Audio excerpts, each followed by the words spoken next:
ഒരു ഭരണം എന്ന് പറയുമ്പോൾ പ്രായമായവർക്ക് വളരെയേറെ കൂടി വരികയാണ്. അവർക്ക് ഭവനരഹിതരുണ്ട്. മാനുഷികതയെ ചോദ്യം ചെയ്യുന്ന ഒരു വിഷയമായിരുന്നു.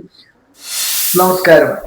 ഇന്ന് എന്നോടൊപ്പം ഉള്ളത് അങ്കമാലിക്കും മലയാറ്റൂരിനും കാലടിക്കും ഇടയിൽ ചെറു ഗ്രാമമായ തുറവൂരിലെ ശ്രീ MP മാർട്ടിൻ. ഒരു ഭരണം എന്ന് പറയുമ്പോൾ ഞാൻ വിലയിരുത്തുന്നത് സമൂഹത്തിൽ പിന്നോക്കം നിൽക്കുന്നവരെ, അംഗപരിമിതരായിട്ടുള്ളവരെ, സമൂഹത്തിലെ ദുർബല വിഭാഗത്തെ ചേർത്ത് പിടിക്കാൻ കഴിയുക എന്നുള്ളതാണ്. അവർക്ക് ഒരു സഹായ ഹസ്തം നീട്ടുക, അവരുടെ ജീവിതത്തിൽ താങ്ങും തണലുമായി ഒരു ഭരണാധികാരി മാറുക എന്നുള്ളതാണ്.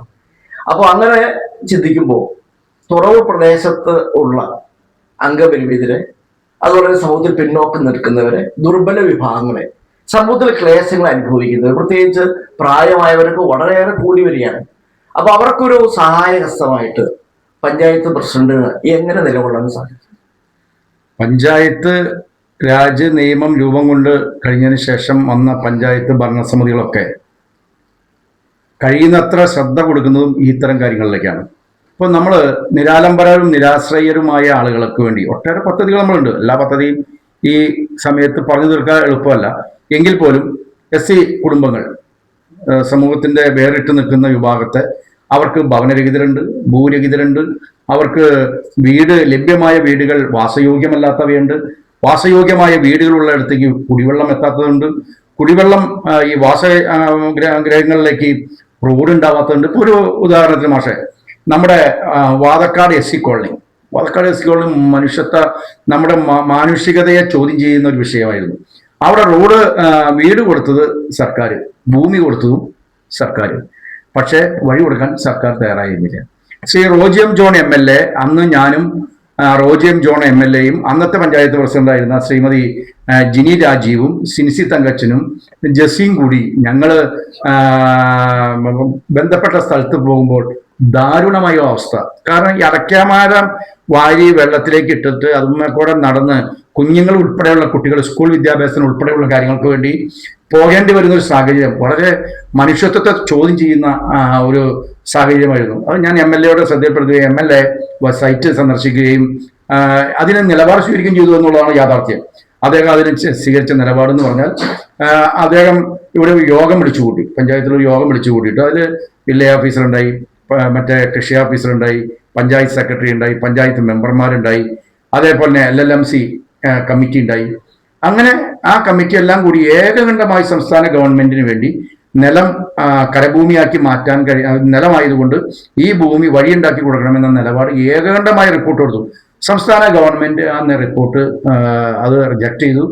റോഡ് ഉണ്ടാക്കാൻ സാധിച്ചില്ല. പക്ഷെ MLA അതിൽ നിന്ന് പിന്മാറിയില്ല. അദ്ദേഹം ചെയ്ത് മനുഷ്യാവകാശ കമ്മീഷനെ അത് സമീപിച്ചു. മനുഷ്യാവകാശ കമ്മീഷനിൽ നിന്നും ഉത്തരവ് നേടിയാണ് അതിന്റെ ബന്ധപ്പെട്ട കോളനിയിലേക്ക് റോഡ് ഉണ്ടാക്കാൻ ബ്ലോക്ക് പഞ്ചായത്ത് വെച്ച 25 ലക്ഷം രൂപയും കൊണ്ട് ഇന്നിപ്പോ ഇന്റർവ്യൂ നടക്കുന്ന സമയത്ത് ആ റോഡ് പൂർത്തീകരിച്ചു എന്നുള്ളതാണ്. ഒരു മനുഷ്യത്വപരമായ ഒരു പുരോഗതി, ഒരു മനുഷ്യോന്മുഖമായ ഒരു നന്മ അവിടെ MLAയുടെ ശ്രമകരമായ പ്രവർത്തനങ്ങൾ കൊണ്ട് ഉണ്ടായി എന്നുള്ളത് വിസ്മരിക്കാൻ കഴിയാത്ത യാഥാർത്ഥ്യമാണ്. അപ്പൊ അതുകൊണ്ട് അവിടെ ഈ റോഡ് ഉദ്ഘാടനം ചെയ്യും. ആ റോഡ് ഉദ്ഘാടനം ചെയ്യുന്ന പഞ്ചായത്തിലെ മുഴുവൻ വികസന പ്രവർത്തനങ്ങളുടെയും ഒരു ഉന്നമനം മാത്രമായിട്ട് തന്നെ കാണാൻ കഴിയും. കാരണം തള്ളപ്പെട്ട ഒരു വിഭാഗം, അവിടെ അവഗണിക്കപ്പെട്ട ഒരു വിഭാഗം, സർക്കാരിന്റെ നിയമങ്ങൾ കൊണ്ട് അവഗണിക്കപ്പെട്ടപ്പോൾ അതിലേക്ക് നിലപാട് സ്വീകരിച്ച് ഇറങ്ങിച്ചെന്ന ശ്രീ റോജി എം ജോണും പഞ്ചായത്ത് ഭരണസമിതിയും ഇച്ഛാശക്തിയാണ് അവിടെ പ്രകടമായത്. അപ്പൊ അതുകൊണ്ട് ഇപ്പൊ കഴിഞ്ഞ ദിവസങ്ങളിലൊക്കെ അതിനവിടെ തടസ്സങ്ങളുണ്ടായി. ആ തടസ്സങ്ങളൊക്കെ മാറ്റി അവിടെ കുടിവെള്ളം എത്തിച്ചു, അവിടെ കറണ്ട് എത്തിച്ചു, അവിടെ വഴികളൊക്കെ എത്തിച്ചു, അവിടെ റോഡാക്കി. നല്ല മനോഹരമായ റോഡ് പ്രവേശന കവാടത്തിൽ തന്നെ കണ്ടാൽ അറ്റം വരെ അവസാനിക്കുന്ന വീട് വരെ റോഡ് എത്തിച്ചു എന്നുള്ളത് വലിയ നേട്ടമാണ്. അത്തരം നേട്ടങ്ങൾക്കൊക്കെ വേണ്ടി നമ്മൾ നിലപാട് സ്വീകരിക്കുന്നു. അതുപോലെ തന്നെ ഡിസേബിൾഡായ കുട്ടികൾ, ആ ഡിസേബിൾഡായ കുട്ടികൾക്ക് സ്കോളർഷിപ്പ്, അവരെ നോക്കുന്ന ബൈസ്റ്റാൻഡേഴ്സിന് സഹായധനം കൊടുക്കണമെന്ന നിലപാട് നമ്മൾ പഞ്ചായത്ത് സ്വീകരിച്ച് പറഞ്ഞിട്ടുണ്ട്.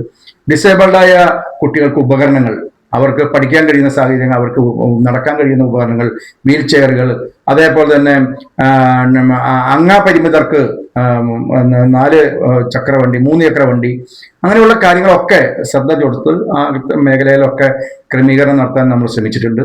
സർക്കാർ ഉത്തരവ് പ്രകാരം ഏറ്റവും ആദ്യം ഡിസേബിൾഡായ കുട്ടികളുടെ സ്കോളർഷിപ്പ് 26,000 രൂപ, 26 21 26,000 രൂപയിലേക്ക് എത്തിച്ച് അത് നടപ്പാക്കി കൊടുത്തൊരു ഭരണസമിതിയാണ് നമ്മുടേത്. അപ്പൊ ആ കാര്യങ്ങളൊക്കെ നമ്മൾ ശ്രദ്ധ കൊടുത്തിട്ടുണ്ടെന്നുള്ളതാണ്. പിന്നെ കുടുംബാരോഗ്യ കേന്ദ്രം, കുടുംബാരോഗ്യ കേന്ദ്രം ഈ പ്രദേശത്ത് ഇങ്ങനെ ഒരു കുടുംബാരോഗ്യ കേന്ദ്രം ഉണ്ടാവില്ല. ഏകദേശം അലോപ്പതിക്ക് വേണ്ടി 22 ലക്ഷം രൂപ മരുന്ന് വാങ്ങാൻ വെക്കും. മരുന്ന് വാങ്ങുക എന്നത് വലിയ മേന്മയായിട്ട് ഞാൻ കാണുന്നില്ല. പക്ഷേ 22 ലക്ഷം രൂപ അലോപ്പതിക്ക് മരുന്ന് വാങ്ങാൻ വെക്കുന്നുണ്ട്. 10 ലക്ഷം രൂപ ആയുർവേദത്തിന് മരുന്ന് വാങ്ങാൻ വെക്കുന്നുണ്ട്. 3 ലക്ഷം രൂപ ഹോമിയോയ്ക്ക് മരുന്ന് വാങ്ങാൻ വെച്ചിട്ടുണ്ട്. അതൊക്കെ ആവശ്യത്തിന് ഉപയോഗപ്പെടുത്തി കൃത്യമായി നിർവഹണം നടത്തി റിപ്പോർട്ട് ചെയ്യുന്നു. അതേപോലെ കുടുംബാരോഗ്യ കേന്ദ്രം നിങ്ങൾക്ക് പോയാൽ കാണാൻ കഴിയും. ഏറ്റവും മനോഹരമായ ഒരു ഫെസിലിറ്റി ഉള്ള ഈ അടുത്ത പ്രദേശത്ത് ഇങ്ങനെ ഒരു കുടുംബാരോഗ്യ, ഒരു പ്രൈവറ്റ് ഹോസ്പിറ്റലിന്റെ അറ്റ്മോസ്ഫിയർ പ്രതിഫലിക്കുന്ന വിധത്തിൽ ക്രമീകരിച്ചിട്ടുണ്ട്. ഈ വർഷവും അതിന്റെ ബാലൻസ് നിൽക്കുന്ന ചില കുറവുകളൊക്കെ പരിഹരിക്കാൻ വേണ്ടി പണം വെച്ചിട്ടുണ്ടെന്നുള്ളതാണ് യാഥാർത്ഥ്യം. അപ്പൊ ഈ ഇത്തരം മേഖലയിലേക്ക് ശ്രദ്ധിക്കുമ്പോഴാണ് ഗ്രാമസ്വരാജ് എന്ന സ്വപ്നം, ഗാന്ധിജി സ്വപ്നം കണ്ട ആ മഹത്തായ ദർശനം നമ്മുടെ ഗ്രാമങ്ങളിലേക്ക് കൊണ്ടുവരാനും പ്രാവർത്തികമാക്കാനും നമുക്ക് സാധിക്കും. അതിനുവേണ്ടി അതൊക്കെ ശ്രദ്ധിക്കുന്നുണ്ട്. ആ ഏകോപിപ്പിച്ച് മുന്നോട്ട് പോയാൽ മാത്രമേ സാധാരണക്കാർക്ക് സേവനങ്ങൾ ലഭ്യമാകൂ. ഉദാഹരണത്തിന് നമ്മുടെ വില്ലേജ് ഓഫീസ്, കൃഷി ഓഫീസ്, വെറ്ററിനറി ഹോസ്പിറ്റൽ, അങ്ങനെയൊക്കെയുള്ള പഞ്ചായത്തിൽ പ്രൊവൈഡ് ചെയ്യുന്ന വ്യത്യസ്തങ്ങളായ സേവനങ്ങൾ, ഇതെല്ലാം ഒരു സുഗമമായ രീതിയിൽ, സുതാര്യമായ രീതിയിൽ നടത്തിക്കൊണ്ടുപോയാലേ ജനങ്ങൾക്ക് പരാതിയില്ലാതെ മുന്നോട്ട് പോകാൻ കഴിയുള്ളൂ. അപ്പൊ അങ്ങനെ രീതിയിൽ എങ്ങനെ ഭരണം, കൃത്യമായി പറഞ്ഞാൽ ഒരു അഡ്മിനിസ്ട്രേഷൻ, ഒരു ഗവേണൻസ് എങ്ങനെ പ്ലാൻ ചെയ്ത് ജനങ്ങളുടെ ക്ഷേമം മാത്രം ലാക്കാക്കി എങ്ങനെ മുന്നോട്ട് പോകാൻ കഴിയും എന്നാണ് പ്രതീക്ഷിക്കുന്നത്. പക്ഷേ അത് ഗുഡ് ഗവേണൻസിന്റെ ഭാഗം ഒട്ടേറെ കാര്യങ്ങളുണ്ട്. ഒന്ന്, ഒരു വിഷൻ ഓഫ് ഡെവലപ്മെന്റ്, ഒരു വിഷൻ ഓഫ് അഡ്മിനിസ്ട്രേഷൻ, ഒരു കാഴ്ചപ്പാട് വേണം. ഒരു ഭരണത്തെക്കുറിച്ചൊരു കാഴ്ചപ്പാട്, വികസനത്തെക്കുറിച്ച് കാഴ്ചപ്പാട്. അപ്പൊ വ്യത്യസ്തങ്ങളായ വിഷൻസിനെ നമ്മൾ ക്രോഡീകരിച്ചെടുത്ത് പഞ്ചായത്തിന്റെ ഭരണകാര്യങ്ങൾ ജനങ്ങൾക്ക് ഉപകാരപ്രദമാക്കി മാറ്റുക എന്നതാണ് ഏറ്റവും പ്രധാനപ്പെട്ടത്. അതിൽ മറ്റൊരു കാര്യം ചിന്തിക്കേണ്ടത്, ഇതിലിപ്പോ വില്ലേജ് ഓഫീസർ റവന്യൂവിന്റെ അണ്ടറിൽ പോകുന്ന സ്ഥാപനം, അതേപോലെ തന്നെ ഇപ്പൊ നമുക്ക് വിട്ടു തന്നെന്ന് പറഞ്ഞാൽ വിട്ടുതരാൻ ആർക്കും അധികം താല്പര്യം ഉണ്ടാവില്ല. കാരണം അധികാരം വിട്ടുകൊടുക്കാൻ കഴിയുന്ന താല്പര്യം വളരെ കുറവാണ്. എങ്കിലും പോലും ഈ പഞ്ചായത്തുകൾക്ക് അപ്പൊ അങ്ങനെ ഉള്ള സ്ഥിതിയിലാണ് നമുക്കിപ്പോ ഈ വിട്ടുതന്ന സ്ഥാപനങ്ങളിൽ നിന്ന് വില്ലേജ്, മറ്റേ കൃഷി ഓഫീസ്, വെറ്റിനറി ഓഫീസ്, അതേപോലെ കുടുംബാരോഗ്യ കേന്ദ്രം, ആയുർവേദ ഹോസ്പിറ്റല്, പിന്നെ ഹോമിയോ ഹോസ്പിറ്റല്, ബിഒയുടെ ഓഫീസ്, ഇതൊക്കെയാണ് നമുക്ക് വിട്ടു തന്നിരിക്കുന്ന സ്ഥാപനങ്ങൾ. നമുക്ക് നിയന്ത്രിക്കാൻ കഴിയുന്ന, നമ്മുടെ പഞ്ചായത്തിൽ വിധേയപ്പെട്ടു പോകുന്ന, നമുക്ക് പഞ്ചായത്തിന്റെ അണ്ടറിൽ ക്രമീകരിക്കാൻ കഴിയുന്ന, പഞ്ചായത്തിന് പണം വെക്കാൻ കഴിയുന്ന, നിർവഹണം നടത്താൻ കഴിയുന്ന നിർവഹണ ഉദ്യോഗസ്ഥന്മാരുടെ ഓഫീസുകളാണ് ഈ പറഞ്ഞതൊക്കെ നമ്മുടെ നിയന്ത്രണത്തിൽപ്പെട്ടത്. അങ്ങനെയുള്ള കാര്യങ്ങളെ അവരെ കോർഡിനേറ്റ് ചെയ്യുന്നു. നമ്മുടെ വാർഷിക പദ്ധതിയിൽ പണം വെക്കണം, അവരുടെ ആവശ്യങ്ങൾ നമ്മൾ പരിഗണിക്കണം, അവരുടെ ഓഫീസിൽ നമ്മൾ മോണിറ്റർ ചെയ്യണം, അവരുടെ ഓഫീസിലെ ക്രമീകരണങ്ങളെ ജനങ്ങൾക്ക് ഗുണപ്രദമായി ഉപയോഗപ്പെടുത്താൻ കഴിയുന്ന ഒരു കോർഡിനേഷൻ നമ്മൾ ഉണ്ടാക്കണം. നിർവഹണ ഉദ്യോഗസ്ഥന്മാരുടെ യോഗം ഓരോ മാസം കൂടണം, അതിനാവശ്യമായ ഡയറക്ഷൻ കൊടുക്കണം. അങ്ങനെയുള്ള ക്രമീകരണത്തിലുള്ള പോരായ്മകളൊക്കെ ഉണ്ടാവും. അല്ല, എങ്കിൽ പോലും ആ രീതിയിൽ പ്ലാൻ ചെയ്ത് അത് തന്നെ, അങ്ങനെ പ്ലാൻ ചെയ്ത് ആ കാര്യങ്ങളിൽ ഒരു പോരായ്മ ഇല്ലാതെ പരിഹരിച്ച് മുന്നോട്ട് പോകുമ്പോഴാണ് ഭരണത്തിന്റെ സുതാര്യതയും ഭരണത്തിന്റെ ഒരു ട്രാൻസ്പെറൻസിയും ആളുകൾക്ക് ഉപയോഗപ്പെടുത്തുക, സുഖവും. അത് നമുക്കിപ്പോ ആദ്യമൊക്കെ നമ്മുടെ പഞ്ചായത്ത്, ഞാൻ ഫസ്റ്റ് പഞ്ചായത്ത് മെമ്പർ ആകുമ്പോൾ ഫ്രണ്ട് ഓഫീസ് ഉണ്ടായില്ല. അപ്പൊ എന്റെ മനസ്സിലുണ്ട്, ദൈവമേ, ഒരു ഫ്രണ്ട് ഓഫീസ് ഉണ്ടാക്കി ഈ ആപ്ലിക്കേഷൻ കൊടുത്ത്, ഈ ആപ്ലിക്കേഷന് കൊടുത്തു കഴിഞ്ഞാൽ അവിടെ നമുക്ക് അവരുടെ റിസൾട്ട് ആ ഫ്രണ്ട് ഓഫീസിൽ തന്നെ മേടിച്ചു കൊടുക്കാൻ, അങ്ങനെ ഒരു സങ്കല്പം നമുക്കുണ്ടായി. പക്ഷെ ഇപ്പൊ നമ്മുടെ പഞ്ചായത്ത് ഓഫീസുകളിൽ ഫ്രണ്ട് ഓഫീസുകൾ നിലവിൽ വന്നു. പിന്നെ അന്ന് നമ്മള് പഞ്ചായത്ത് കമ്മിറ്റിയിലേക്ക് കയറി പോകുമ്പോ സെക്രട്ടറി എന്റെ ഒരു അജണ്ട എഴുതിക്കോ എന്ന് പറയാൻ പറ്റും. ഇപ്പൊ മറ്റേ സ്മാർട്ട് വന്നപ്പോ അങ്ങനെ നടക്കൂല. ഡിലേ അല്ല, പക്ഷെ അതിന്റെ 3 ദിവസം മുമ്പുള്ള 3 പൂർത്തീകരണ ദിവസം വേണം ഒരു കമ്മിറ്റിക്ക് നോട്ടീസ് ഇടുമ്പോൾ. 3 ദിവസം എന്താ പറയാ, 3 പ്രവൃത്തി ദിവസം, അല്ലെ പ്രവൃത്തി ദിവസം അല്ല, മുഴുവൻ ദിവസം ത്തോടു കൂടിയായിരിക്കണം നമ്മൾ കമ്മിറ്റി നോട്ടീസ് ഇടേണ്ടത്. അപ്പൊ ആ കമ്മിറ്റി നോട്ടീസ് ഇട്ട് ആ കമ്മിറ്റി നോട്ടീസിന്റെ അജണ്ട പൊതുസമൂഹത്തിൽ കാണാൻ കഴിയും, പൊതുസമൂഹത്തിൽ മനസ്സിലാക്കാൻ കഴിയും. എല്ലാ അംഗങ്ങൾക്കും ആ നോട്ടീസിന്റെ കോപ്പി വാട്സപ്പ് ഇട്ട് കൊടുക്കും, ആ കോപ്പിയുടെ പ്രിന്റ് കൊടുക്കും, അതിൽ അജണ്ട ക്രമീകരിച്ചിട്ടുണ്ടാവും. അപ്പോൾ ഞാൻ പറഞ്ഞത് ഒന്നാമത്തെ പഞ്ചായത്ത് 2005 ഞാൻ പഞ്ചായത്ത് മെമ്പർ ആകുമ്പോൾ കമ്മിറ്റിയിലേക്ക് പോകുമ്പോൾ സെക്രട്ടറിയോട് അജണ്ട പറഞ്ഞ് കയറ്റി വെക്കാൻ പറ്റും. പക്ഷെ ഇന്നത് സാധിക്കില്ല. കഴിയില്ല. കൃത്യമായ അജണ്ടയുണ്ട്, കൃത്യമായ ചർച്ചയുണ്ട്, കൃത്യമായ തീരുമാനമുണ്ട്. ആ തീരുമാനം മിൻസ് ചെയ്യുന്നുണ്ട്. ആ മിൻസിന്റെ കോപ്പി 24 hours മുമ്പ് നമുക്ക് അംഗങ്ങൾക്ക് കിട്ടുന്നുണ്ട്. അത് നോട്ടീസ് ബോർഡിൽ പ്രദർശിപ്പിക്കുന്നുണ്ട്. അതിന്റെ ഗുണമേന്മ ആളുകൾക്ക് പരിശോധിക്കാവുന്നതാണ്. ഇതൊക്കെ കുറേയും കൂടി കുറേയും കൂടിയും എഡ്യൂക്കേറ്റ് ചെയ്യപ്പെടേണ്ടതുണ്ട്. ഈ കാര്യങ്ങളെ കുറിച്ചുള്ള ബോധ്യപ്പെടൽ ഉണ്ടാകേണ്ടതുണ്ട്. പക്ഷെ പഞ്ചായത്തിലുള്ള ഗുഡ് ഗവേണൻസ് ഇത്തരം കാര്യങ്ങളിലൂടെ ജനങ്ങൾക്ക് കോൺട്രിബ്യൂട്ട് ചെയ്യാൻ നമുക്ക് സാധിക്കുന്ന നിലയിലേക്ക് പഞ്ചായത്തുകളുടെ ഭരണം ക്രമീകരണങ്ങൾ മാറി. അത് നല്ല ഭംഗിയായിട്ട് വിനിയോഗിക്കാൻ നമ്മുടെ തുടർ പഞ്ചായത്തും ശ്രദ്ധിക്കുന്നുണ്ട്. ഇനി നാളെ ഒരുപക്ഷെ സുതാര്യമാക്കാൻ കഴിയും. പുതിയ ബിൽഡിംഗ് വരുമ്പോൾ കുറച്ചും കൂടി ആളുകൾക്ക് ഇരിക്കാൻ. ഇപ്പൊ എന്റെ പഞ്ചായത്ത് ടേബിളിൽ ഒരു ലെറ്റർ വെച്ചിട്ട് പോയി, ഞങ്ങൾക്ക് നികുതിദായകരായ ഞങ്ങള് പണം അടയ്ക്കാൻ വരുമ്പോൾ ഞങ്ങൾക്ക് അവിടെ ഇരിക്കാൻ കഴിയുന്ന സാഹചര്യം ഉണ്ടാക്കണം എന്ന് പറയുന്നവരൊക്കെ നമുക്ക് പരിമിതി ഉള്ളതുകൊണ്ടാണ് അവിടെ വലിയ സാഹചര്യം ഉണ്ടാക്കാൻ കഴിയാത്തത്.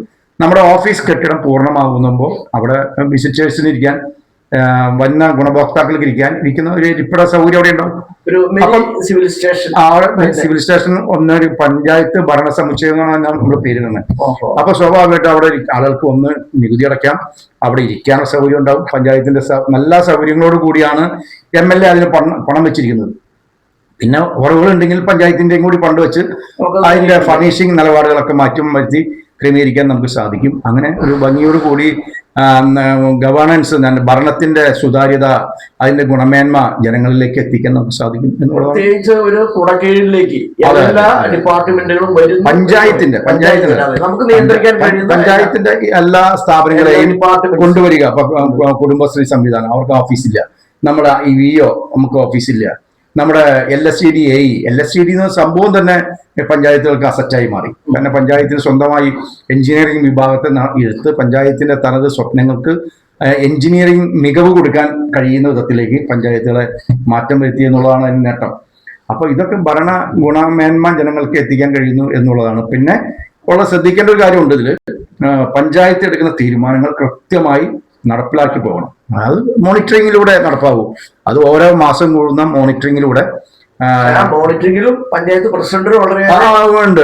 അത് പഞ്ചായത്ത് പ്രസിഡന്റ് ഉണ്ട്, സെക്രട്ടറി ഉണ്ട്, പഞ്ചായത്തിന്റെ സ്റ്റാൻഡിംഗ് കമ്മിറ്റി ചെയർമാൻമാരുണ്ട്. അവരൊക്കെ അവരവരുടെ ചുമതല കൃത്യമായി ചെയ്യുമ്പോഴാണ് പൂർണ്ണ തോതിൽ ഭരണ ഗുണനിലവാരം ജനങ്ങളിലേക്ക് എത്തിക്കാൻ നമുക്ക് സാധിക്കും. അതൊക്കെ ശ്രദ്ധിക്കുന്നുണ്ട്. എന്തെല്ലാം തീരുമാനങ്ങൾ എടുത്താലും അത് ഫോളോ അപ്പ് ചെയ്ത് പിന്നെ അത് ഫോളോ അപ്പ് ചെയ്യാൻ പരിശോധന നടത്തി ചർച്ച നടത്തി ഇവാലുവേറ്റ് ചെയ്താൽ മാത്രമേ അത് പൂർണ്ണമായും ജനങ്ങളിലേക്ക് എത്തും. അതെ.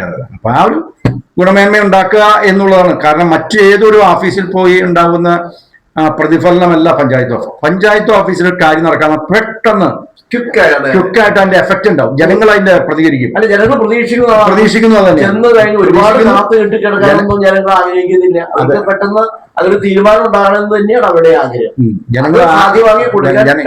പിന്നെ ജനങ്ങൾ പ്രതീക്ഷിക്കുകയും ആ പ്രതീക്ഷയ്ക്ക് ഒത്ത് ഏതെങ്കിലും തരത്തിൽ അത് നടപ്പാകാൻ കഴിഞ്ഞില്ല എങ്കിൽ ജനങ്ങൾ പെട്ടെന്ന് പ്രതികരിക്കുകയും ചെയ്യുന്ന ഓഫീസ് പഞ്ചായത്ത് പ്രസിഡന്റിനോട് എല്ലാവരോടും ചോദിക്കും. എല്ലാവരോടും എവിടെ വെച്ച് ചോദിക്കാൻ അവസരമുണ്ട്. ഫോൺ ചെയ്ത് ചോദിക്കാം. പിന്നെ ഗ്രാമസഭകളിൽ പ്രത്യേകിച്ചും ചില പൊരിക്കും. അപ്പൊ അതൊക്കെ മനസ്സിൽ കണ്ട് വളരെ ഭംഗിയായി പ്രവർത്തിക്കാനുള്ള ആഗ്രഹം എല്ലാ പഞ്ചായത്ത് മെമ്പർമാർക്കും ഉണ്ടാവും എന്നുള്ളതാണ് യാഥാർത്ഥ്യം. സോഷ്യലി കമ്മിറ്റഡ് ആണല്ലോ അവര്.